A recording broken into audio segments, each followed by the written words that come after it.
My name is Barbara Houseman. I'm a theatre director and a voice teacher. And, well, yes, that's about it. I've been working in the theatre for 20 years. I also work with business people, teaching communication skills. Yeah, and I'm just about to publish a book about voice. About voice? Voice. How's my voice, by the way? Very good. Very, very calming. Okay. You came to see us, what for? Because I'd had Candida, I think at that stage, I'd had it for 2 years, and I'd been to see Kitty Campion. When you say you have Candida, what symptoms did you have? I had vaginal discharge and irritation, which was very, very uncomfortable and disabling. How often was that happening? Practically all the time. All the time? Yeah. Mm-hmm. I mean, sometimes I had respite for a week or two, but at the worst it was all the time. Mm-hmm. I had bloating of the stomach, which didn't seem to be just weight related. Mm-hmm. I had headaches, although they are something that I have had a lot. They weren't specifically so much related to the Candida. The Candida was really the bloating and the discharge. And I had a fairly high degree of fatigue, which I didn't feel was right, but I thought was due to stress. You thought at the time it was due to stress? Yeah. Yeah. And what else did you have? How was your sleep? Gosh, I'm trying to remember. I was tending to wake a lot during the night. And how did you wake up? Did you wake up comfortable before the Well, it was just very restless, and I mean, and before that, I mean, way back, I was a very good sleeper. You know, sometimes I had trouble getting to sleep, but once I was asleep, I was fine. Whereas I was kind of more fitful, more restless, really. Right. And any observations on your skin, your nails, your... Yes. Well, my skin was dull, really, more than anything. When you say dull, what do you mean? It was just, in my face there was no shine, really. Would you say it was greyish? Well, I didn't realise it was grey at the time. It was only afterwards, after I'd had my teeth out, and it became pinker. After you had the amalgam my teeth out, the mercury out, that I realised, because actually before then I suppose because it had happened over time, I hadn't really realised how grey it was. But I couldn't believe it when I had all the fillings out, because it just became much, much pinker. I mean, it was a completely different colour. I mean, it was quite shocking, really, the difference. Yeah, yeah.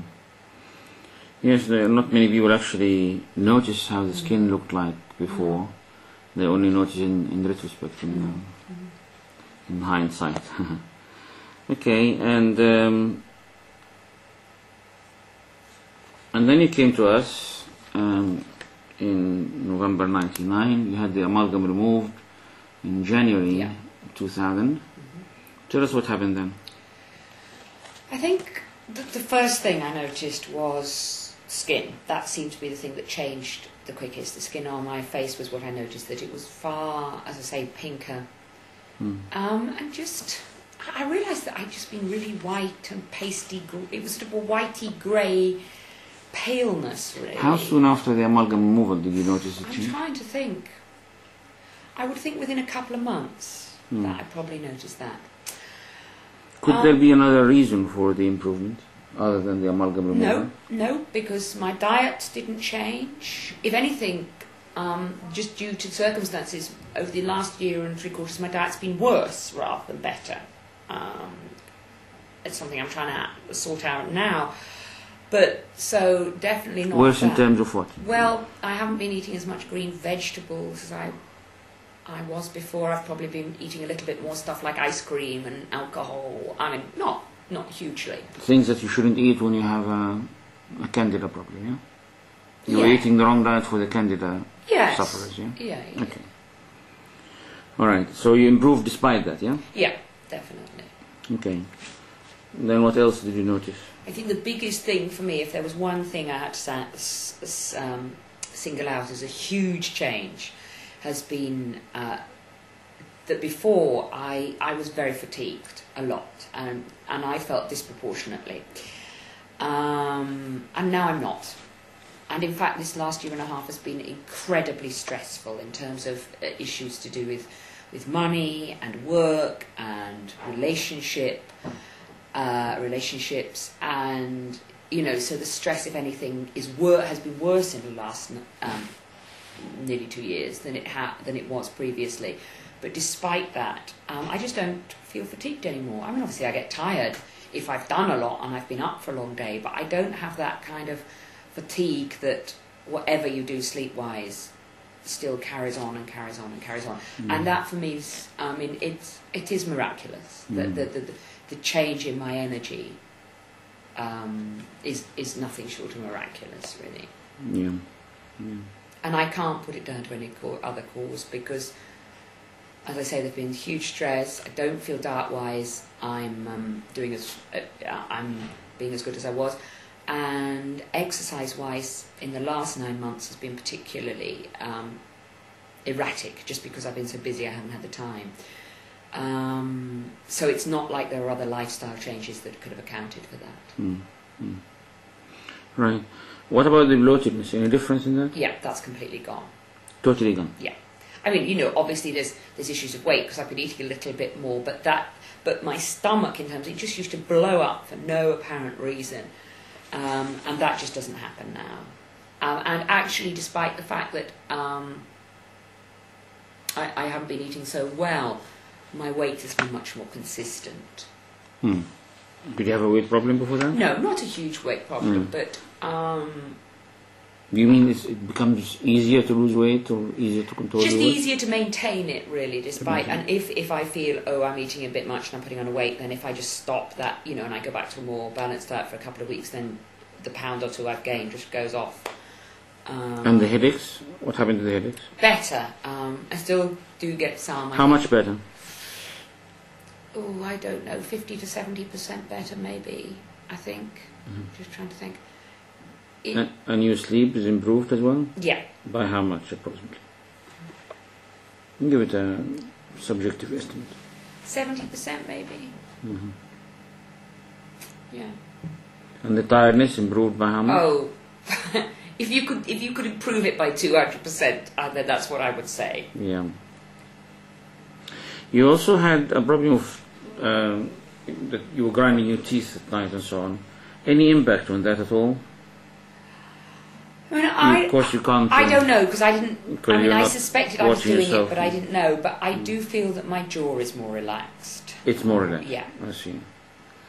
You also had. You mentioned something about your tongue. There's some tongue tension. Explain that to us. Well, it was tension in the back of the tongue, and I was aware of a tightness in my voice, because obviously it's what I do for my career, so I was aware that I felt there was more tension there than there should be. And that is also much better. How much better? 50% maybe. 50% better. Maybe 60. Okay, now what happened about the vaginal thrush? That's much better. I haven't been able to get rid of the thrush completely, but whereas before it was completely and utterly debilitating, it isn't anymore.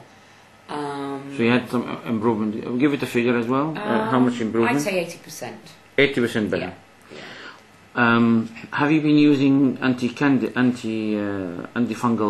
creams? No, I actually haven't used any treatment at all. I decided that it got to such a small level that I just sort of wanted to give my body a bit of a rest from everything, really. So you've improved, the vaginal thrush has improved, despite not having any of the traditional sort of no, I haven't used anything treatment. at all because I just really got fed up with use. I mean, I did it probably in the first, maybe, I'm just trying to think.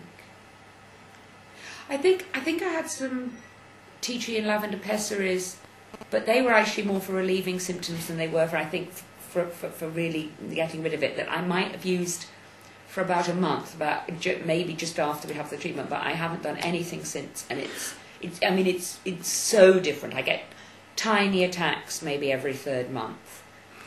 Now, are you sure that the improvement in your health is due to the amalgam removal?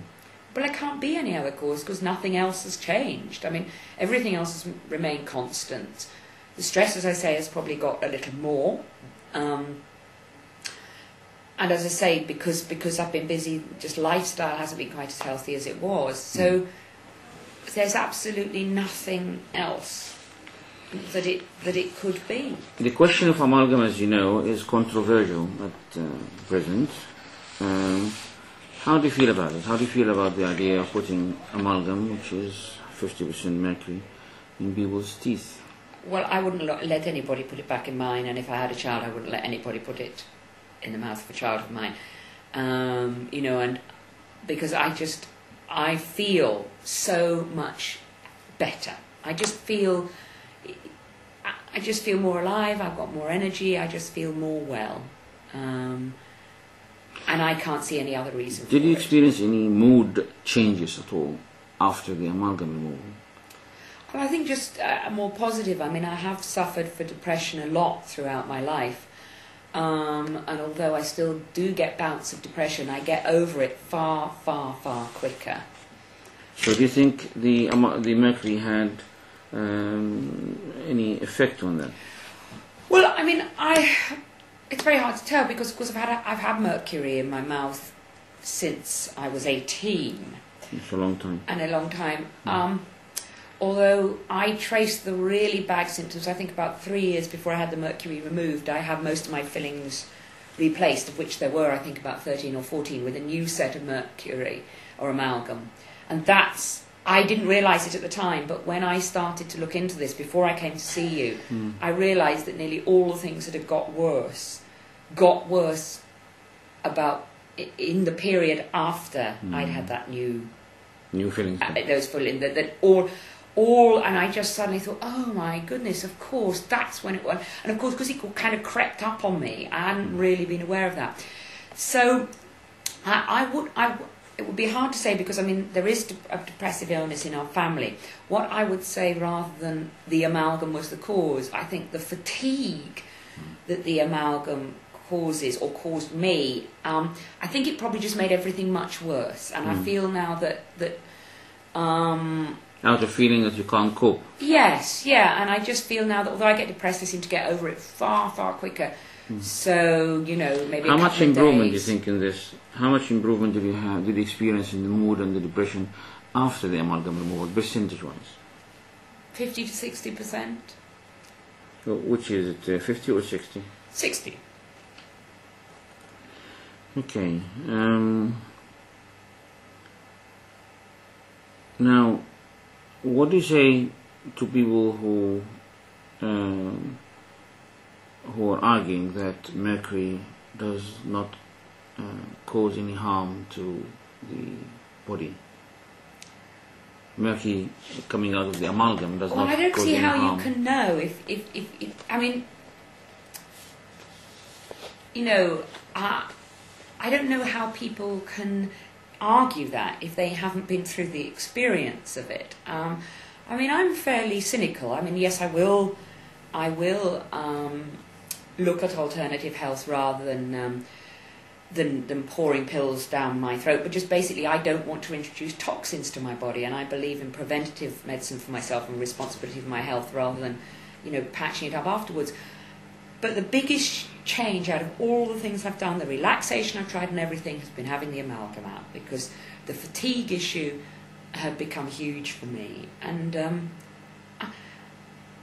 I don't think unless you've been through the experience of having the mercury out and feeling the difference that one can say, oh, well, this makes no difference, because it's made a difference to me. and I know that that difference isn't due to anything else, because nothing else has led to it. So I'm quite frankly, I don't know, bemused that people can carry on saying it makes no difference. Are you certain in your mind that all your symptoms that you described to me were related to the amalgam in a cause and effect relationship? Well, before I had the fillings out, quite frankly, if anyone had said all these things are related, I would have thought, oh no, that's rubbish, it's just too simple, it's just not possible.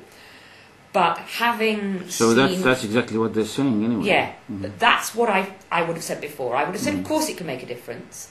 And I was so desperate about the candida, I was willing to try anything. But now, having had the fillings out and having personally experienced the difference it has made to me, in terms of the fatigue and the bloating and the skin colour, there is absolutely no doubt in my mind that that is totally 100% related to the amalgam. And in terms of the vaginal thrush? That too. Right. So you wouldn't recommend this stuff to be put in people's teeth, yeah? No, and definitely not.